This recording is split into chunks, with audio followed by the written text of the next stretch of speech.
రోజా గారు అప్పట్లో టీడీపీ నాయకులతో కలిసి మీరు కొన్ని వ్యాపారాలు చేశారు అంటారు, అవి ఇప్పటికీ కొనసాగుతున్నాయా? ఇంతవరకు నేను అసలు ఏ వ్యాపారం చేయలేదు. ఆర్టిస్ట్ గా యాక్ట్ చేయటం, యాంకరింగ్ చేసుకోవడం తప్ప నేను అసలు ఇంతవరకు బిజినెస్ అనేది ఎప్పుడు చేయలేదు. లేదా మీ బ్రదర్స్ చేసిన వ్యాపారాలు టీడీపీ నాయకులు ఎవరన్నా ఉండొచ్చా? లేదు. ఎందుకు వచ్చింది మరి అది వ్యాపారాలు ఇప్పటికీ కొనసాగుతున్నాయి? షూర్ అండి. రైట్. సో మన జరిగిన ఇన్సిడెంట్ టోటల్ ఎపిసోడ్ చూస్తే ప్రైవేట్ టాక్స్ లో మీరు అధ్యక్షుడితో మాట్లాడినప్పుడు ఏంటి ఆయన ఒపీనియన్ ఏంటి? అంటే మీరు ఎట్లా మాట్లాడారు, లేకపోతే మొత్తం వ్యవహారానికి సంబంధించి? నన్ను చూస్తూనే అంటారు, తల్లి నిన్ను బాగా టార్గెట్ చేసినట్టున్నారు, ఇప్పుడు ఫస్ట్ నన్ను టార్గెట్ చేశారు, ఏదో చేయాలనుకున్నారు, ఇప్పుడు నాకన్నా నీ మీద ఎక్కువ కాన్సన్ట్రేషన్ అయిపోయింది, వాళ్ళు నిన్ను ఎలా తరిమి అలా జగన్ రోజా ఇద్దరే కనిపిస్తున్నారు.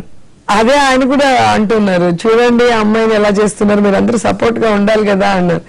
మేమేం చేసామన్నా, వాళ్ళు ఎత్తటమే రోజా గారి పేరెత్తే తిడుతున్నారు, సో వాళ్ళ బిహేవియర్ కరెక్ట్ లేదు, మనం దాని మీద ఏదో ఒక యాక్షన్ తీసుకోవాలని అందరూ కూడా డిస్కస్ చేయడం జరిగింది.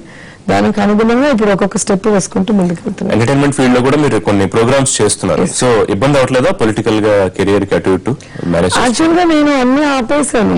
మోడర్న్ మహాలక్ష్మి అనేది బేసిక్ గా నాకు చాలా ఇష్టమైంది, ఎందుకంటే అంత మహిళలతో, సో ఫ్యామిలీ లేడీస్ చాలా మంది వచ్చి, వాళ్ళు వచ్చినప్పుడు ఎంతో ఇన్నోసెంట్ గా వస్తారు, వెళ్ళేటప్పుడు అంత కాన్ఫిడెంట్ గా వెళ్తారు. అంటే ప్రతి ఒక్కరిలో టాలెంట్ ఉంటుంది, కానీ దాన్ని తట్టి లేపితే వాళ్ళంత తెలివైన వాళ్ళు, వాళ్ళంత టాలెంటెడ్ ఎవరు ఉండరు. సో ఆ కొంచెం ప్రేమ, కొంచెం సపోర్ట్ అనేది నాకు ఇవ్వాలని. నాకు టైం సరిపోలేదు రావడం అనే దాన్ని ఏమైనా లీనియన్స్ గా తీసుకుని తొందరగా ఏమాట పడితే మాట అంటున్నారు ఏమైనా అనిపిస్తుందా? ఈ రోజు దాని వల్ల చాలా మంది మహిళలు పాలిటిక్స్ రావాలంటే చాలా భయపడుతున్నారు.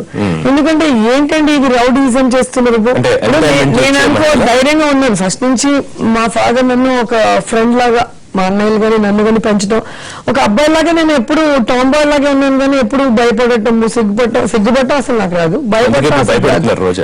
సో ఇప్పుడు నేనే ఇంత ధైర్యంగా ఉన్న అమ్మాయిని ఇన్ని మాట్లాడుతున్నారు, ఈ విధంగా హ్యూమిలేట్ చేస్తున్నారు, మాకెందుకులేండి పాలిటిక్స్ అంటున్నారు. నేను ఎక్కడికి వెళ్ళినా, కాలేజెస్ కి వెళ్ళినా, విమెన్ మీటింగ్స్ కి వెళ్తే చెప్తాను, చదువుకున్న వాళ్ళు పాలిటిక్స్ లోకి రావాలి, రూరల్ ఉమెన్, పూర్ ఉమెన్ చాలా వెనుకబడిపోతున్నారు, మనలాంటి వాళ్ళు హెల్ప్ చేయాలంటే మీరు ఊరుకోండి, వస్తే మన పరువు తీస్తారు, మన నెట్టు కాకుండా చేస్తారని చాలా మంది మాట్లాడుతున్నారు. దానికి నిదర్శనం కూడా అసెంబ్లీ సెషన్స్ చూస్తుంటే అర్థమైపోతుంది కదా. పార్టీ నాయకులు కూడా, మీ పార్టీ నాయకులే రోజా హైలైట్ అవ్వడానికి అధ్యక్షుడి దృష్టిలో కొంచెం ఓవర్ యాక్షన్ చేస్తోంది అని కొంతమంది అంటున్నారు. ఆ సైడ్ వాళ్ళు తిట్టేది వాళ్ళ పర్సనల్ జెలస్ తోనో, లేదా పర్సనల్ వెంజెన్స్, లేదా పర్సనల్ గా ఏంటి అనేది నాకు అర్థం కావట్లేదు. సో నేను చెప్పి నన్ను తిట్టండి అంటే వాళ్ళు తిట్టే వాళ్ళు కూడా కాదు కదా, వాళ్ళ పరువు పోతుంది కదా అసెంబ్లీలో అలాంటి మాటలు మాట్లాడేటప్పుడు. సో రోజా రాజకీయ లక్ష్యం ఏంటి? ఫైనల్ గా సీఎం అవ్వాలి అనే అంబిషన్ ఏమన్నా ఉందా?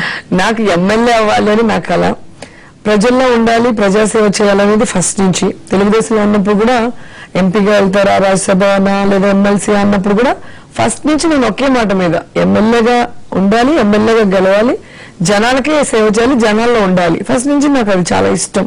సో కష్టమైన ఇష్టం అట్లే లేదండి, ఎప్పుడు లేదు అట్లా. సాటిస్ఫైడా ఇప్పుడు ఎమ్మెల్యే అనడానికి సంతోషంగా ఉంది, కానీ ఇలాంటి అసెంబ్లీలోకి అడుగు పెట్టినందుకు చాలా సిగ్గుతో చచ్చిపోతున్నాను. ఎందుకంటే ఇంకో పార్టీ లేదు, అధికార పక్షం కూడా ఇలాంటి వాళ్ళు ప్రతిపక్షంగా ఉన్నారు, వాళ్ళు చెప్తారు. మొన్న చంద్రబాబు నాయుడు గారు చెప్పారు. నేను అదే అంటున్నాను, జనార్దన్ రెడ్డి గారు, చెన్నారెడ్డి గారు, రాజశేఖర రెడ్డి గారు, ఎన్టీఆర్ లాంటి గొప్ప వాళ్ళతో నేను పనిచేస్తాను, నా కర్మ ఇంత చేస్తున్నానని వాళ్ళు కూడా అలాగే ఫీల్ అవుతారు. చంద్రబాబు నాయుడుతో వర్క్ మంత్రులు కూడా బెదిరిస్తున్నారు, రోజా సైకిల్ చేసి, మహిళా మంత్రులు కాదు మినిస్టర్స్, మిగతా మినిస్టర్ అచ్చెన్నాయుడు గారు, కొల్లు రవీందర్ ని కూడా మీరు, ఆయన కూడా అచ్చెన్నాయుడు గారు అంటే లేసిస్తారు, లావుగా పొడుగు ఉన్నానని అభ్యంతరకర సైగ చేశారు అంటారు. లేదు లేదు. రైట్. మొత్తం జరిగిన ఎపిసోడ్ కి సంబంధించి రోజా గారు ఎనీ రిగ్రెట్స్? నో. ఏ మూమెంట్ లో, ఏ పాయింట్ లో గానీ? నో. రైట్. థ్యాంక్ యూ రోజా గారు, పాయింట్ బ్లాంక్ లో వచ్చి పార్టిసిపేట్ చేసేందుకు. ఇది వైసీపీ ఎమ్మెల్యే రోజా గారితో పాయింట్ బ్లాంక్. మరిన్ని పొలిటికల్ అప్డేట్స్ కోసం చూస్తూనే ఉండండి ఎన్టీవీ.